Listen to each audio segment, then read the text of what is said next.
C'est le dessinateur Philippe Geluck qui est avec nous ce matin, qui est l'invité de Télématin. Bonjour. Bonjour. Bienvenue sur le plateau de Télématin.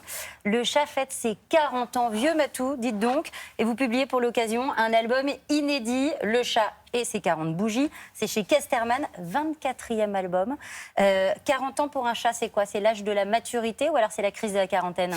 Non, c'est le début de l'adolescence. Pour le mien, en tout cas. C'est-à-dire qu'il reste aussi gamin, aussi crétin, aussi insolent qu'à ses débuts, mais il l'affirme davantage. Donc je pense qu'il nous réserve encore de belles surprises pour les années à venir. Vous vous souvenez de votre premier coup de crayon qui a donné naissance à ce chat? Est-ce que vous pensiez que vous alliez devenir coloc aussi longtemps avec lui? Absolument pas. Alors, il est né, comme on le sait, je ne sais pas si j'en ai apporté un. Oui, il est né sur ce carton de mariage que j'avais dessiné en 1980. Donc j'annonçais qu'on remerciait les... Oh non! Ah bah oui. Donc, oh non! Ah bah si, c'est ça qui a mis... Là, on a cru à la mignonnerie. Voilà. Et puis après, ça s'est gâté. Voilà. C'est ce qui a mis le feu aux poudres, parce que 3 ans plus tard, quand le journal me demande d'inventer un personnage, je vous l'offre. Très bien, comme je ça, garde. voilà, c'est l'annonce de mon mariage. Et j'ai repensé à ce chat, je l'ai mis debout, je l'ai habillé d'un manteau, d'une cravate, et il a commencé à devenir le chat et non plus une représentation de moi-même. Mais je ne pouvais pas imaginer le chemin que nous allions parcourir ensemble. 24e album, et vous en parlez toujours avec autant d'étoiles dans les yeux. On s'amuse toujours après 24 albums? Mais plus encore qu'au début. Au début, c'était un petit peu fastidieux. J'essayais de dessiner, j'y arrivais pas. Là, maintenant, je l'ai dans les doigts, dans les mains. Et il m'inspire davantage. Mais c'est comme une histoire d'amitié qui grandit avec le temps, une histoire d'amour qui ne s'arrête jamais.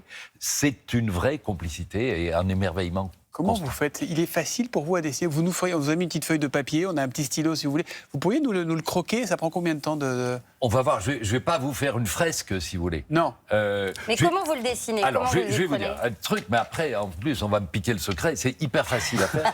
Vous faites d'abord un rond pour le nez. Ouais. OK. Alors ça, c'est un truc, je recharge avec de l'encre de Chine ces vieux trucs. Je remets de l'encre de Chine. Je fais les lunettes. C'est des lunettes. Son regard un peu rapproché au centre. Les oreilles, poum. Je le fais rapidement. Hein. Nous aussi. Ouais. Et alors, qu'est-ce qu'il pourrait nous dire? Il pourrait me dire, mais t'es con, en rechargeant l'encre de ton feutre, tu me mets des points noirs sur le nez. Voilà. Alors, il pourrait me dire, t'es trop con. Et il me parle. Il vous parle. Vous vous engueulez parfois ou pas? Mais c'est-à-dire que... Non, parce que si, c'est toujours moi qui... Ah, vous avez essayé... C'est la copie de Maud. Oui, ma version est magnifique. Pas mal. On voit que vous avez eu un bon professeur. Le mien, c'est un chat psychopathe. Non, mais c'est pas mal. Vous avez peut-être l'avenir, mais peut-être c'est mieux de continuer dans votre métier. Oui, on va peut-être persévérer. Il paraît que votre carrière, à vous, elle a commencé dans les toilettes. Vous pouvez nous raconter cette histoire? Oui, alors, attendez, on peut raconter l'histoire comme ça, mais plus précisément, qu'est-ce qui s'est passé? C'est que dans les toilettes de la maison familiale, on vivait à 2 familles dans la maison. Les toilettes étaient communes à l'entresol. Et mon frère et moi, mon frère devenu graphiste et peintre, et moi dessinateur, et on faisait des crowbars, on détournait des photos et on commentait l'actualité. On affichait ça dans les toilettes. Et un jour, un laveur de vitres qui vient travailler à la maison voit ça. Il est mort de rire. Il demande à ma mère s'il peut emporter des dessins. Il les montre à un ami rédacteur en chef d'un journal d'humour. C'est comme ça qu'à l'âge de 17 ans, j'ai publié mes premiers dessins. C'est génial. Belle histoire. Il y a plein évidemment de morceaux savoureux dans cet album. On dit qu'il faut toujours écouter, ça c'est page 26, hein, je dis ça pour la régie si on peut vous montrer le dessin, on dit qu'il faut toujours écouter ce que dit son papa. Moi je fais mieux, je dis ce que mon papa écrit dans mes bulles. En fait c'est vous le chat, on va vous démasquer aujourd'hui. Zut, je suis fait. C'est-à-dire qu'il peut pas faire autrement. Il essaye de m'échapper. Il y a une relation avec le chat qui est comme Frankenstein avec le monstre. Lui, c'est le monstre, hein, je précise.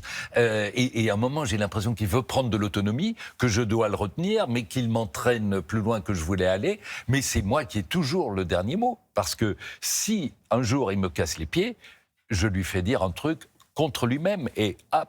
Mais justement, est-ce qu'il y a des choses que vous n'osez pas dire et que le chat peut dire? Oui. C'est votre double maléfique, en fait. Exactement. Non, mais c'est ma marionnette, si vous voulez. On pardonne. C'est pourquoi Guignol, ou les Guignols, ont eu tellement d'importance, ou les personnages de la commedia dell'arte, qui étaient une transfiguration des humains avec des caractères, pouvaient dire des choses sur le pouvoir. La Fontaine avec ses fables, et le chat me permet de dire des choses qui vont parfois très loin et que moi, j'hésiterais peut-être à... Parce qu'aujourd'hui, ça ferait polémique si vous le dites vous, alors que si vous le dites derrière le chat, ça passe. Oui. Il y a un autre dessin qui nous a bien plu, page 34 cette fois-ci. Ce qu'il y a de paradoxal dans l'histoire de l'humanité, c'est qu'il est possible de jouer la danse des canards sur un Stradivarius. C'est tout de même le grand écart culturel absolu, ça, qui peut générer des crampes. Il y en a un autre, page 62, on va pouvoir passer dessus assez rapidement. Si les larmes deviennent jaunes, c'est qu'il est vraiment temps d'aller pisser. C'est ça, c'est Oui. vous qui l'avez écrit. Mais oui, évidemment, c'est une mesure qui est simplement physique. Là, je suis docteur, je n'invente rien. C'est factuel quand vous dites. C'est pour aider les gens. Alors vous n'avez pas que le chat dans votre vie, vous avez aussi des amis, des vrais amis de longue date que vous avez su garder. Et il y en a un qui ce matin a un message pour vous, Philippe Gueluc, il est là. Qui ça ? 40 ans. Et dire que ce gros matou, je l'ai connu chaton. Comme nous, il n'a pas vieilli d'un poil. 40 ans ont passé depuis notre rencontre où nous partageons les pages du magazine à suivre. 40 ans de vacances, de soirées, de moments précieux, inoubliables, moments d'amitié, de fou rire et d'embuscades téléphoniques. À ce propos, en as-tu une à raconter ? C'est quoi ces histoires d'embuscades téléphoniques ? Alors, c'est Alain Goffin, l'auteur de Plagiat, auteur de BD. On s'est rencontrés effectivement à la rédaction du magazine à suivre. Qu'est-ce qui s'était passé ? Oui, on se faisait régulièrement des blagues téléphoniques pour se faire... Des canulars ? Des canulars, pour se faire un truc, mais des trucs privés, comme ça, c'était pas enregistré pour la radio. Et un jour... il m'appelle et je décroche et il me dit, avec un accent un petit peu belge wallon, « Allô, monsieur Gueluc, c'est ici la gendarmerie de Wavre ?»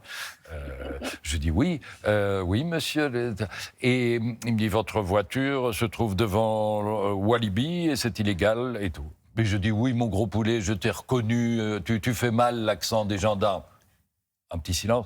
Monsieur Gueluc, c'est vraiment la gendarmerie de Wavre. Je l'ai encore insulté 2-3 fois et j'ai compris que c'était vraiment les gendarmes. Et que ma voisine avait emprunté ma voiture et qu'elle était tombée en panne devant Walibi. Voilà, des choses comme ça.